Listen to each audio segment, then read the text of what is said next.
जी आज आप लोग के लिए बना रहे हैं एक और वैरायटी बिरयानी में। इसका नाम है लखनवी चिकन बिरयानी। रमज़ान में होता है कि काफ़ी दफ़ा आपका दिल भारी हो जाता है, रोटी पराठा खाने को दिल नहीं चाहता, कम मसालों में लाइट बनती है। चिकन है यहाँ पर, अगर आप 1 किलो की ले रहे हैं उसके 12 टुकड़े करवा लेंगे। मसाले जो बीच में जाएंगे, इसके लिए आपको चाहिए दही, 10 थिक ग्रीक योगर्ट गाढ़ा दही है, हरी मिर्चें हैं जिसे जो तीखी वाली हैं छोटी, उसे आप ग्राइंड करके ये पेस्ट बना लेंगे। दैट्स ग्रीन चिली स्पाइसी है। डेसिकेटेड कोकोनट है यानी कि खोपरे का बुरादा, कैश्यू नट्स बीच में जाएंगे यानी कि काजू, अदरक और लहसुन का पेस्ट है, 10 जिंजर एंड गार्लिक पेस्ट, काफ़ी ज़्यादा इसका इस्तेमाल है बीच में। सॉल्ट यानी कि नमक, यहाँ पर जो है ये भुने काले चने हैं, रोस्टेड ग्राम है यानी कि आपको पैकेट्स में मिल जाता है, हल्दी, दैट्स टर्मरिक, खशखाश यानी कि पॉपी सीड्स, अगर आपको पॉपी सीड्स नहीं मिलते तो इसकी जगह आप काजू की मिकदार ज़्यादा कर लेते हैं।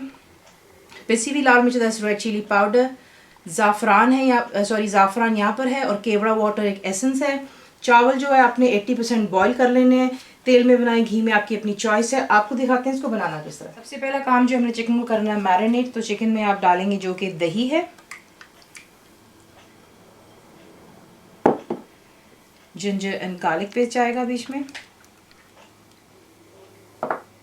नमक, अच्छे से मिक्स कर लें और कवर करके आप इसको छोड़ देंगे तकरीबन आधे घंटे के लिए यानी कि हाफ एन आवर। चिकन आपकी मैरिनेट हो रही है, कुछ चीज़ें जो हमें ग्राइंड कर लेनी है, तो आपको छोटा ग्राइंडिंग मिल चाहिए, उसमें आप डालेंगे जो आपके काले भुने चने, इसका स्किन ऑफ वाला भी आपको पैकेट्स मिल जाते हैं, इसे आप ग्राइंड करेंगे। डेसिकेटेड कोकोनट, पहले आप इसे ग्राइंड करके बाहर निकाल लें, उसके बाद कोकोनट को करेंगे, फिर काजू और फिर खशखाश, तमाम चीज़ों को ग्राइंड करें, इकट्ठे एक बोल में रखें और एक साइड पर गरम। और ये रहा वो तमाम ड्राई मसाले जो हमने नट्स वगैरह जो ग्राइंड किए थे, पाउडर की फॉर्म में है। सबसे पहले आप यहाँ पर तेल में डालेंगे हरी मिर्चों का पेस्ट, ड्राई मसाले,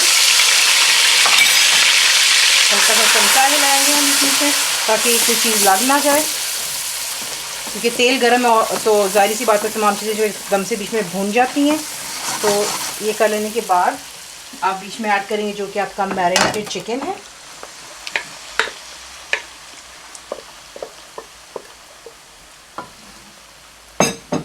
लाल मिर्चों का पाउडर और हल्दी, अच्छे से इसको मिक्स कर लें और एक जोश का इंतज़ार कर लें। जैसे इसमें जोश आएगा आप कवर करेंगे, लो टू मीडियम पे रखकर इतना कुक करेंगे कि चिकन कम्प्लीटली कुक हो जाना चाहिए और तेल दोबारा सरफेस पर आ जाएगा। पानी का इस्तेमाल नहीं कर रहे हैं क्योंकि आपने आधा घंटा दही और नमक में डाल करके चिकन को आपने मैरिनेट किया, तो इसकी वजह से ये गलावट की तरफ आ जाता है। लेकिन अगर आपको कोई इशू हो तो प्लीज़ पानी ज़रूर ऐड कर लीजिएगा, कोई मसला नहीं है। कुक हो जाने दे फिर आपको। चिकन कम्प्लीटली कुक हो चुका है और तेल दोबारा सरफेस पर आ गया, और जो आप ये देख रहे हैं ये गाढ़ापन, वो जो हमने ग्राइंड किए हुए चीज़ें थी उसकी वजह से इसका काफ़ी गाढ़ा सा मसाला बनता है। तो ये तमाम हो चुका है तैयार। अब आपको दिखाते हैं कि इसकी लेयरिंग बात किस तरह करनी होगी। सिंपली पहले आप नीचे एक चावलों की तय लगाएंगे, उसके बाद जो चिकन का हमने यहाँ पर मिक्सचर बना रखा है ये तमाम को आप चावलों के ऊपर डालेंगे। डालने के बाद जो बाकी के आपके पके हुए चावल हैं उसके ऊपर आप डाल लेने के बाद जो आपको दिखाया था ज़ाफ़रान, वो मैंने केवड़ा वाटर में मिक्स कर लिया हुआ है, वो आप इसके ऊपर डालते हैं। जो इसका ढक्कन है उस पर आप डालेंगे कोई भी टी टॉवल, और आप हाई फ्लेम पर सबसे पहले इसको रखेंगे फॉर 5 मिनट्स यानी कि 5 मिनट के लिए हाई फ्लेम पर, उसके बाद 15 मिनट के लिए लो फ्लेम पर आप इसको दम देंगे। ढक्कन को प्लीज़ कवर कर लीजिएगा और फिर इसे डिश आउट के बाद ये रही आपकी गर्मा गर्म बिरयानी। इसे आप सर्व कर सकते हैं गार्लिक चटनी के साथ में या फिर पुदीने की चटनी के साथ में, थोड़ा सा ऊपर गार्निश कर दीजिएगा ज़ाफ़रान के साथ में, खूबसूरत लगता है। फुल रिटन रेसिपी के लिए आप जाएंगे मेरी वेबसाइट पर जिसको cookWithFaiza.net पर, ज़रूर बनाइए। तो आपको कैसा लगा दुआ में याद रखें। Thank you for watching the video.